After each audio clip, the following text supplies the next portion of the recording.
What is going on, you guys? We got a TIE Reaper preview today, and there's a whole lot of goodies in here. So we're just going to go over everything with this beautiful, beautiful ship from X-Wing Wave 14. It's amazing. And even more stuff is coming tomorrow because the hyperspace preview is tomorrow. So first off, let's look at this dial. This thing can stay put. It's got the 0 stop. It's got the 1 straight, so it's great to see Imperial ships that can do a 1 forward. Definitely like that, and the hard ones too. It's got all the ones, which are just really, really good, and it's got the 1 Signor's loop, just amazing, amazing for the ones, for the slow approach. Really, really good. It's got a couple of greens on there for the 2s too, so it, it has a little bit of flexibility in being able to to come out of the 0 stop. And it's got the hard turn 2s, and then the reds are on the 3 bank and the hard turn 2s, and that so that's not terribly bad. So we get all of our pilots, 22 points. This is not bad. I mean, you look at the double crew, so this can be a palp carrier with new abilities also, right? You got your jam action, which is, again, it's going to probably be the same as that torpedo because they keep talking about a jam token as opposed to just a stress. So, 3 attack, again, this just seems like in a lot of ways like it could be better than the Omicron group pilot. Seems that way. It definitely got the better dial. That's for sure. So, easily worth that 1 more point. Even if you are losing a little bit of hit points, a little bit, not too bad. Plus, you've got the evade, too. You can't target lock, which isn't really the end of the world. I mean, it's probably not something you're going to be doing anyway. We've got Captain Fearoff here, who is a little bit more, has the EPT, which is always nice. 24 points. PS4, when defending, if the attacker is jammed, add an evade to your roll. So way more survivable, and so, you great potential palp carrier as well, if you want to keep it safe. Or just any crew. You put high valuable crew on here, you probably want to keep them safe. So it doesn't have to be palp. Palp isn't the end all be all, but it's one of the things I think a lot of us are thinking about when we're looking at a 2 crew ship. But there's other great crew that come in here as well. We've got Major Vermeil. Major Vermeil, and look at, you get the Scarif gate in the background too. Love this art. I want to just throw out props to whoever's doing the art for these. This is magnificent. It looks so good. I love the art for this, so thank you to the artists. Another EPT as well, PS6. I think this is our highest pilot skill, Reaper.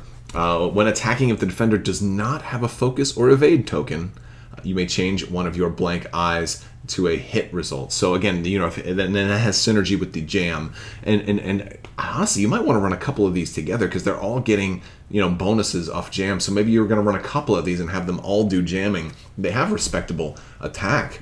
And especially if your crew are going to, if you're going to run a couple of crew that are going to support your ability to attack and modify your dice and have consistent results, things like Palpatine, would really work into a multi-Reaper build.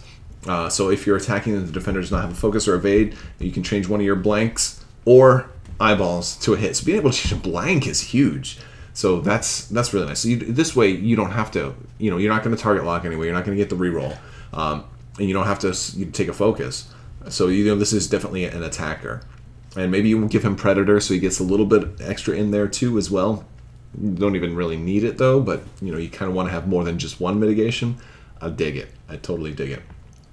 And then we have Vizier as well, as after a friendly ship executes a 1-speed maneuver, if it is at range 1 and did not overlap a ship, you may assign one of your focus or evade tokens to it. So here, I think this is just really cool. Like he's the total support guy. He doesn't have the EPT, but he's the sacrificial lamb. I think he's going to work well with Fearoff if you want Fearoff to be carrying your best crew. Especially if you're gonna run like 3 of these, then that would be kind of cool. That would be a lot of fun to run 3. Fearoff, Vermeil, and Vizier. Have Vizier be the one that takes an evade and gives it to Fearoff. Now Fearoff has 2 evades maybe, or maybe a focus. I don't know if I'd be doing focus as much. But then Vermeil as well. Not bad. Vizier. You don't even need to put anything on Vizier. You don't even have to do that. We got advanced ailerons as well, and this is cool because you're doing this 1-speed maneuver, so this can actually factor into Vizier's thing. After they execute a 1-speed maneuver, So they're doing the 1-speed maneuver here for their ailerons. So TIE Reaper title only, similar to your other ailerons, but this one is for the Reaper, and this gives you treating your 3 turns as white. So getting rid of some of that red off of the dial is definitely nice. And immediately before you reveal your dial, if you are not stressed, you must execute a white 1 bank or 1 straight maneuver. So again, there's nothing. Now the only thing is we don't see somebody who's just like who gets to ignore that, like we saw with the TIE Striker. We don't have anybody who gets to do that, but this is but that's going to give you a lot of flexibility. Again, you might not want it with the slow approach, but since you've got so much, you've got so much versatility in that dial with all the 1s, and you got the S loop. It's so much better of a shuttle than our previous shuttles as far as maneuverability. So that's really, really nice. Then we get this, which is just crazy good. Tactical Officer, your action bar gains Coordinate, and it's only 2 points. Now this one is great for these guys, especially because they're really good carriers, but this is good for so many other things as well. And naturally I'm thinking like, well, what's the highest pilot skill you can get a crew on so you can do Coordinate at pilot skill level 10? Maybe you want your low PS2 TIE Bomber to be able to get that target lock at a PS10's time frame. And so there's a lot of different ways you can do this. I'm thinking maybe if you had, a PS8 with VI bomber, or maybe even like, maybe Whisper or something like that. You could do PS9 stuff, but I think that's kind of not the best way to do it. I think you want to probably use a bomber with the title, and try to do something like that if you're going to do that. But this opens up a lot of possibilities on how can we really abuse this, because Coordinate is a great action. It's one of the best ones that came over from Epic into standard play. Again, that's range 1 to 2, so they can't be too far away, but 2 is reasonable. If it was only range 1, it'd be harder to do, but the fact that it goes out to range 2 is really nice. And if you're flying this with ailerons, it seems like you're probably going to want them kind of closer together anyway, because of some of their abilities that interact with each other. And plus, if you jam one, you want all the other ones kind of close enough to be able to take advantage of the benefits and detriments it gives to the enemy, and the benefits it gives to you when going in combat with a jammed target. So that's really nice. We got an ISB slicer. And all these have really great art. That's just nice. And a lot of it's not reused from stuff that I've seen before. It might be from the RPG, but I think a lot of this is all new art, which is really cool. Imperial only. After you perform a jam action against an enemy ship, you may choose a ship at range 1 of that ship that is not jammed and assign it a jam token. So lots of jam tokens going around here. Very, very cool. Nice ways to deny and really mess with your opponent. So the jam, if it's behaving like the torpedo, it's going to take away their green, you take away their tokens or stop them from being able to do something. So it's just they lose one action even if they've already done one. So that's kind of how it's going to work for them. I kind of like this. But the problem is it might be kind of negative. I think well, let me go back. I think all of this jam focus is going to.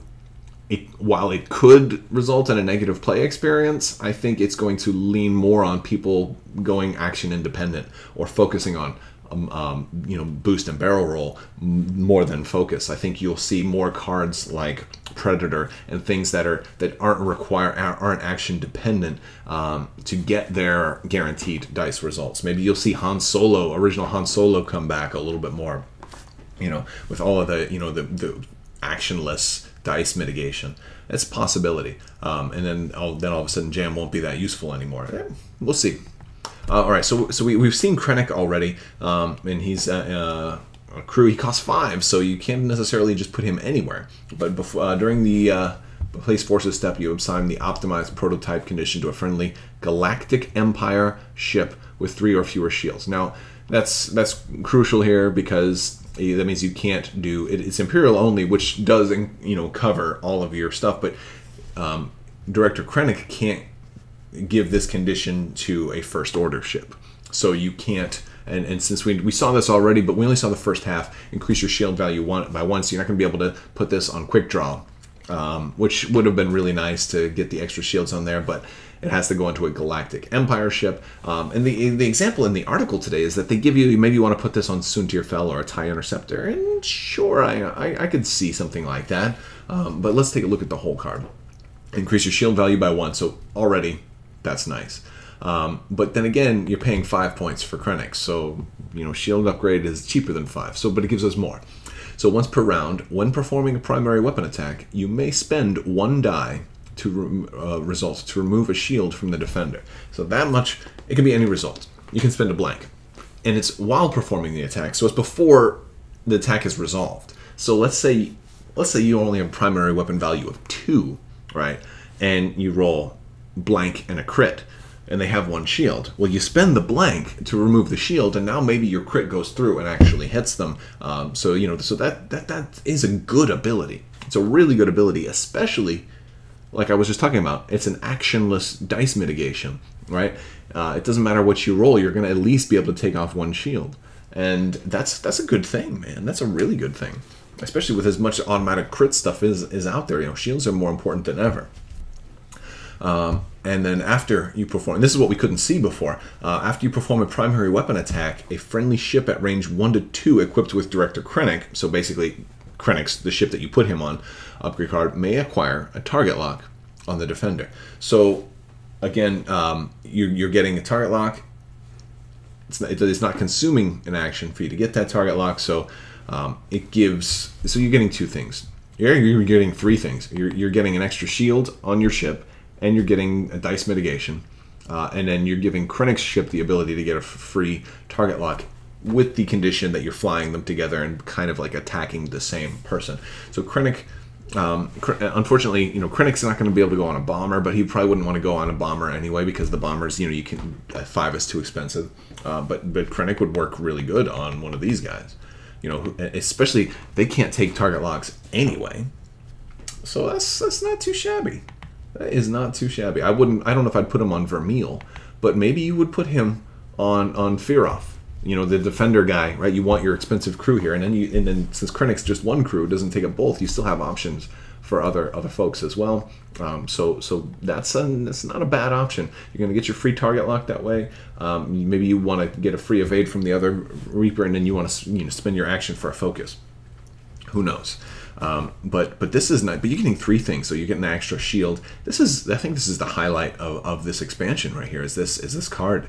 It's really good. For 5 points, you're getting 3 things, and that's a pretty big deal. So I'm digging it. I'd love to hear what you guys think. Let me know what you are thinking about the TIE Reaper. Let me know what builds I've got. I'm thinking the optimized prototype might be really good on a TIE Aggressor with twin laser turret, because of the fact that sometimes you're shooting a ship with only 3. You're only going to do 1 damage anyway, so you might as well spend one of your results to get one of their shields so you can get 3 damage. You can get 3 guaranteed damage out of a TLT instead of just 2. Not guaranteed, but almost guaranteed. That might be really nasty on a TLT Aggressor. And since I don't like to spam like TLTs very much, if I do run a TLT, I'll just run 1. This would be perfect for that because it would really maximize that 1. So let me know what other crazy things that you guys are thinking about with using these cards. I think this is going to be a beautiful model. It's a small base ship, isn't it? Or is it?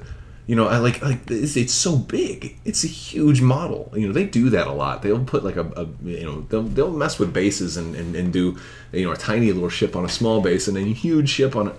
They do some weird stuff. But it has a gameplay impact, so there's a reason to it. So I'm fine with that. Let me know what you guys think, though. And I do have another round of the giveaway coming up very soon, so make sure you're staying tuned for that. I'm probably going to be doing like a painting contest for Legion Stormtrooper or Snowtroopers that are coming out soon. We got the Hyperspace Report tomorrow, so make sure you subscribe, click that little bell for alerts. Thank you guys so much for watching, and have a great day.